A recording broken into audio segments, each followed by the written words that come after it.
Olá pessoal, tudo bem? Me chamo Leninha e estou aqui para dar continuidade a mais um estudo do Mergulhando na Palavra, onde nós estamos aí nessa série aprendendo sobre os evangelhos, né? E eu creio aí que vocês já aprenderam com as últimas aulas que foram riquíssimas em conhecimento, né? Sobre tudo aquilo que Deus ele sempre tem a nos ensinar, né? Através das Escrituras. Sabemos que ela sempre se renova, né? Mesmo você aí que já caminha algum tempo com Cristo, já leu provavelmente, né, os evangelhos algumas vezes, mas até você que começou agora, mas a gente entende que a palavra ela é sempre rica e eficaz, né, para nos ensinar, né, não só para nos ensinar também, né, como fala, mas também para nos trazer esperança. Então aí vamos juntos aí aprender mais um pouquinho nesses 7 capítulos desde Marcos 11, aí vamos pegar o primeiro capítulo também de Lucas primeiro, né, nós temos aí uma montanha russa de acontecimentos, né, de emoções, onde vamos estar vendo desde o momento em que Jesus ele está ali entre os seus discípulos e ele menciona que um deles vai ser o seu traidor, né? Então imagine aí o clima ali, né, nesse momento.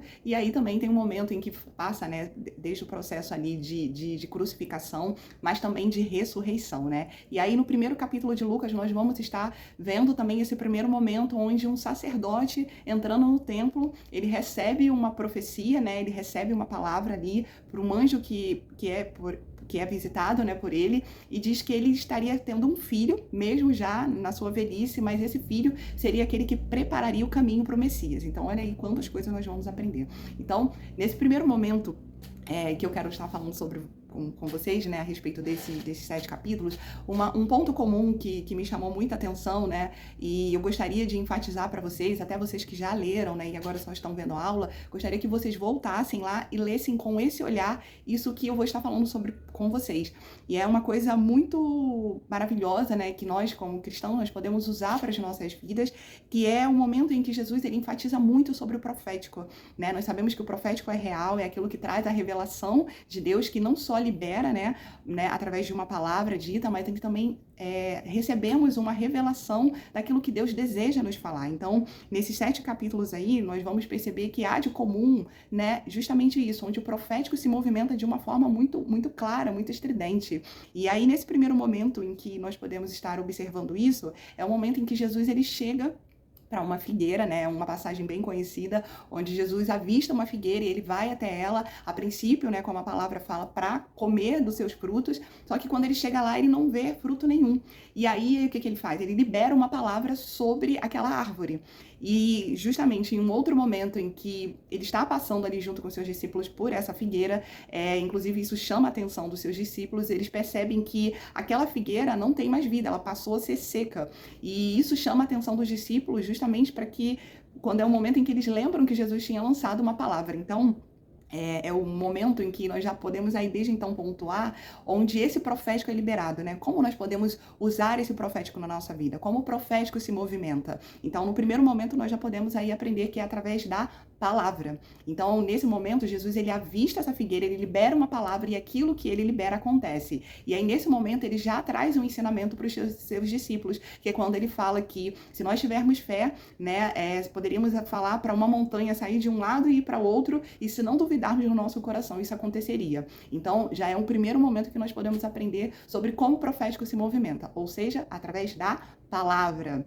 Então aí você, né, já pode aprender sobre isso, né, que tudo aquilo que você libera pela sua boca, e aí quando eu falo tudo, é inclusive as coisas que não são legais, né, às vezes as coisas que nós falamos no nosso dia a dia, que é normal, né, às vezes a gente fala, tá tudo errado, nossa, estou estabanado, né, fala coisas desse tipo, às vezes sem perceber, mas olha só, a palavra ela tem o poder de liberar algo, de fazer aquilo acontecer, né, ela tem uma força muito grande, você vê que o próprio Deus, quando ele cria, né, o mundo, ele libera, ele faz isso através da palavra. Então, nós como filhos, né, que somos ali a imagem e semelhança de Deus, nós temos essa autoridade sobre as nossas vidas. Então, por isso, nós temos que vigiar naquilo que a gente fala, né, não só sobre as nossas. Então, já desde então, nós podemos perceber aí o quanto que a palavra ela tem esse poder, né? Não só de trazer bênção, mas de trazer maldição sobre a nossa vida e também sobre a vida daquele que caminha conosco, né? Porque nós temos essa autoridade de liberar sobre as nossas vidas, mas também sobre a vida do outro, né? Então, é importante que a gente tenha esse conhecimento, mas também a consciência de como usar isso no dia a dia, né? Na nossa prática, entendendo que esse profético se movimenta também através da palavra. Então, outra coisa que nós podemos entender sobre o profético dentro desses capítulos que nós estamos estamos estudando, é que o profético ele também se mostra através de revelação. E aí, nesses capítulos, nós vamos ver de forma muito enfática Jesus mostrando sobre isso, né? O quanto que, através da revelação, nós podemos ter o profético de Deus, ou seja, aquilo que só Deus tem conhecimento, que só Ele tem acesso, né? Lá no seu tempo, no Kairos de Deus, né? Deus, ele é aquele que visita todos os tempos, mas Ele também tem o poder de nos trazer a revelação daquilo que só Ele tem conhecimento. Então, em vários momentos, nós vamos ver aqui Jesus trazendo inúmeras revelações, inclusive, né, onde Ele menciona que um dos seus discípulos seria o seu traidor, né? Ele deixa de forma muito clara ali no momento em que ele está junto com os discípulos. Ele fala também sobre o momento em que Pedro, né, o negaria 3 vezes, né? Ele deixa claro isso também ali, ele traz essa revelação. E aí uma coisa muito importante que a gente pode entender sobre esse profético, trazendo essa revelação, é justamente, né, o momento em que Jesus fala quando seria a sua segunda vinda. E aí é algo que eu queria trazer aqui, enfatizar para vocês, né? Quando Jesus, ele traz alguns sinais, ele menciona alguns sinais que sucederiam não só dentro da sociedade, mas fenômenos na natureza que aconteceriam, que mostrariam a sua segunda vida. Mas uma coisa antes de falar sobre isso, que eu queria enfatizar para vocês, é que Jesus, enquanto ele está trazendo esse profético, o tempo todo ele está ali na sua natureza humana.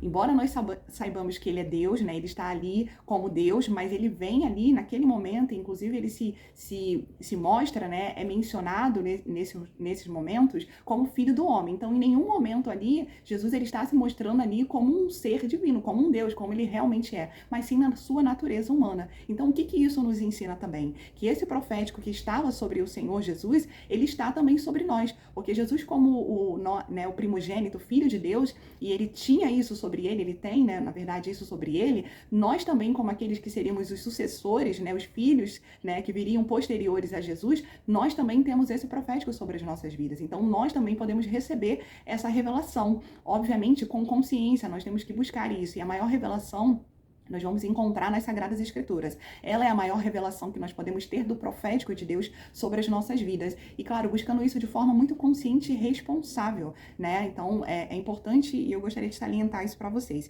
Então, esses sinais que Jesus aqui está mensurando, né? Está falando, né? Que sucederiam próximo à sua vinda, ele fala justamente de sinais que aconteceriam na sociedade, né, onde ele menciona que haveriam rumores de guerra, pais se voltando contra filhos, filhos contra pais, mas ele fala de fenômenos que aconteceriam na natureza também, onde ele diz que o sol vai deixar de dar a sua luz, né, vai deixar de existir, assim como também as estrelas, a lua. Então Jesus ele vai enfatizando isso, né, e deixa isso como um sinal. Então essa revelação, ele traz essa revelação, ou seja, usando esse profético, e ele menciona isso através de sinais. Então, os sinais, eles também trazem esse profético para as nossas vidas, né? E como é importante a gente entender sobre isso e buscar, né? Compreender aquilo que Deus deseja falar e revelar, né? Seja para propósitos que nós possamos ter, seja, né, para revelações de coisas que nós podemos trazer, né? De cuidado com a nossa vida, né? Ou até mesmo algo para que Deus possa nos preparar de coisas futuras que virão. Então, olha como o profético é importante, né, para nos preparar para todos os momentos da nossa vida, né? E outra coisa muito importante também que eu gostaria de estar falando sobre o profético. E aí um outro momento também que nós vemos, né, onde esse profético, né, realmente ali acontece, se mostra de uma forma muito clara, é justamente no momento em que Jesus ali está sendo apresentado, né, para os soldados, para aqueles que foram junto justamente com Judas Iscariotes, como Jesus tinha mencionado, que um dos 12 lhe trairia, né, e aí é o momento em que Judas chega até ele e traz um ato, né, muito simbólico e que Jesus já sabia, e ele dá um beijo em Jesus. Mas antes de falar sobre isso, eu quero trazer um questionamento aqui para que vocês possam refletir sobre isso. O que será que aquele beijo necessariamente representava? Será que era só um sinal para que pudesse mostrar ali para os soldados que aquele era Jesus, né? Como Judas havia combinado ali, a princípio, é o que parece, que ele havia combinado, né? Em quem ele viesse a dar um beijo, esse seria, né, aqueles a quem ele procurava. Mas um questionamento que eu quero trazer para vocês, o que será que aquele beijo representava, né? Será que era só apenas um momento de sinal ou será que naquele momento, porque um beijo ele fala de um lugar de intimidade, né? Um beijo ele leva, ele nos remete às várias sensações, né? Não só físicas, mas também emocionais.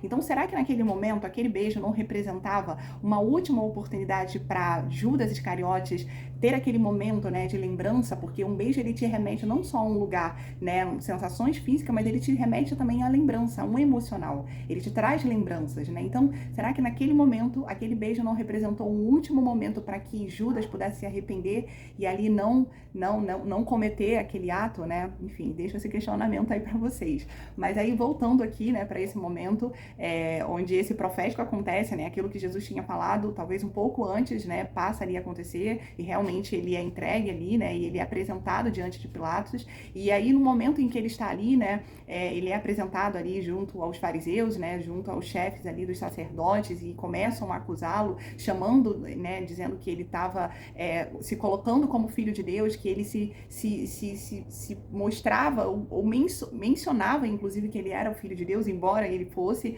mas eles não estavam esperando aquele Messias, né? Eles tinham uma outra percepção de como seria esse Messias, então eles ali enfaticamente condenavam Jesus, né? Justamente porque ele se dizia ser o filho de Deus. Então, percebemos aí como esse profético, ele se mostra e ele de fato acontece. E aí nós já vamos aí para esse último momento, onde nós vamos ler ali em Lucas, né, no capítulo 1º, vamos ter aí a oportunidade de estar aprendendo em Lucas também, e aí nós vamos ter vários acontecimentos riquíssimos, né, que mostra ali, desde o momento em que Zacarias, né, um sacerdote, ele simplesmente vai para um momento ali, aparentemente comum, né, corriqueiro da vida dele, ele vai ao templo, e aí naquele momento ele é visitado por um anjo, e aquele anjo traz uma revelação para ele, ou seja, traz mais uma vez esse profético, né, essa revelação sobre a sua vida, onde diz que ele vai ter um filho, e aí nesse momento é importante salientar também que Zacarias já é avançado de idade, junto com a sua esposa Isabel, mas aí o anjo traz essa revelação dizendo que ele teria um filho, e que esse filho, ele seria o preparador aí para a vinda de Jesus, né, para o momento em que Jesus se apresentaria como filho do homem, né, assim como os profetas já haviam dito, não é, no Antigo Testamento. Então aí nós vemos o profético se mostrando, não só através de uma liberação que o anjo traz de uma palavra, mas também de uma revelação. E aí justamente acontece esse momento, né, em que Maria, ela recebe, né, no seu ventre aí, né, esse filho, né, que seria o preparador aí, João Batista, né, o famoso João Batista, que seria o preparador aí para a vinda de Jesus, e todas essas coisas, né, vão acontecendo e enfatizam de fato, né, como é importante a gente receber de Deus essa revelação. Mas aqui pro final, né, eu queria deixar 2 questionamentos para vocês. E aí, o primeiro momento, eu gostaria de perguntar para vocês: podemos deixar de viver o profético na nossa vida? Podemos deixar de acessar aquilo que Deus ele já tem revelado e ele já tem mostrado de alguma maneira? Nós podemos deixar de viver esse profético, a revelação daquilo que Deus tem para nós?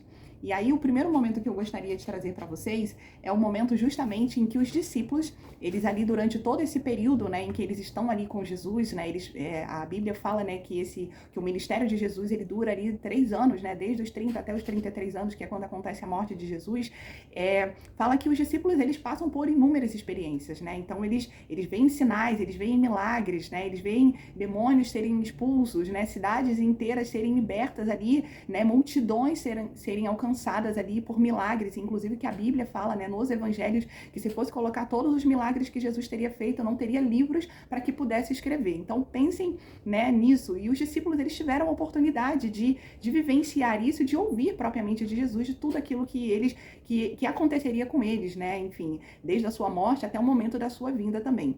Mas aí a pergunta que eu quero trazer para vocês mais uma pergunta: podemos deixar de viver esse profético? E aí são 2 momentos que eu quero trazer, que é o momento em que os discípulos, eles estão ali diante, né, de Jesus crucificado, e aí é aquele momento em que Pedro, inclusive, já tinha negado Jesus, e é um momento, né, em que, se a gente parar para pensar, naquele momento ali, aquele homem, imagine só, você caminhou ali durante 3 anos com uma pessoa, acreditando que ele fosse de fato o Messias, aquele que os profetas falavam, só que naquele momento você vê um homem crucificado, humilhado, rejeitado, cuspido, né? A Bíblia fala que a roupa de Jesus foi rasgada também, né? Escarneceram de Jesus, bateram nele, né? Então, imagine só naquele momento ali, você conseguiria acreditar que tudo aquilo que aquele homem havia falado, com quem você caminhou, né, durante 3 anos, seria de fato o Filho de Deus? Né? Aquele sinal ali que se mostraria de fato que aquilo dali era real, que aquilo que Jesus tinha falado sucederia?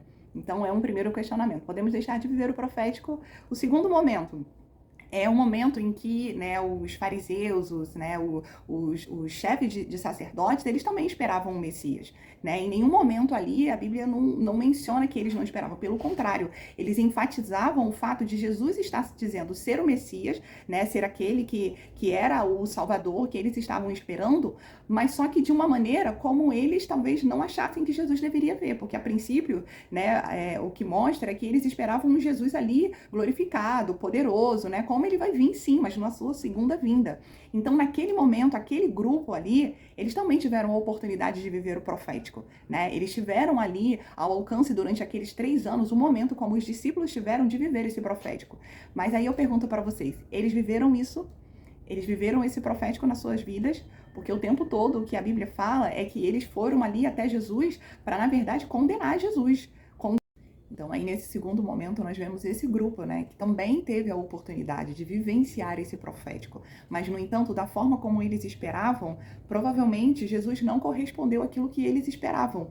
Então, né, esse grupo ali que teve essa oportunidade, né, porque eles esperavam sim o Messias, mas eles esperavam o Messias, talvez, que ele viria em grande glória, né, poder, majestade, um rei, né, e não um simples homem, filho de um carpinteiro, né, enfim, muitas das vezes eles se referiam a Jesus, mas aquele ali não é o filho de José, de Maria, o carpinteiro? Então, para aquele grupo, Jesus ele também veio. Mas será que eles puderam vivenciar esse profético, aquilo que os profetas falavam já desde lá do Antigo Testamento?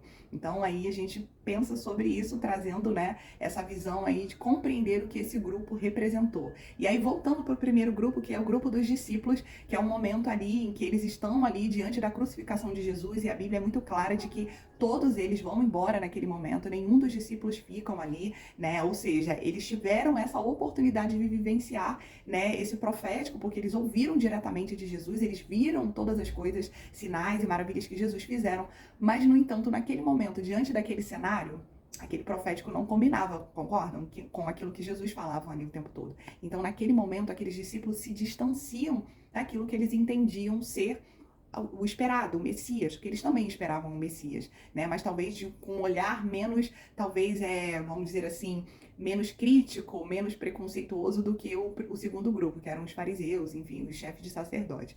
Mas aí, nesse momento, né, toda a história aí, vamos pensar, tem um final feliz, e essa não seria diferente, né? Porque nesse momento, Jesus, ele fala assim, ele passa por esse processo de crucificação, de morte, mas ao terceiro dia, ele ressuscita. E aí também é algo que já estava ali profetizado, já havia sido dito, né, pelos profetas, que Jesus, ele viria, ele morreria, né, ele ficaria ali 3 dias, né, ali enterrado, morto, mas ao terceiro dia ele ressuscitaria. E aí ele viria, né, tomaria a chave do inferno, ou seja, a chave da morte, né, que estava ali sobre o poderio do inferno, e ali ele teria domínio sobre todas as coisas. Então, Jesus, ele ressuscita, né, esse profético também acontece, né, aquilo que havia sido falado, há um final ali de história, né, feliz ali. Então, como a própria Bíblia fala, né, há um momento de dor e sofrimento, né, e aconteceu isso com Jesus, assim como também acontece conosco, né, a Bíblia fala sobre esses momentos de aflições que nós passaríamos, mas há um momento também de dia, há um momento de alegria, né, há um momento de choro, mas um momento de alegria. Então, que nós possamos ter isso, né, essa palavra, né,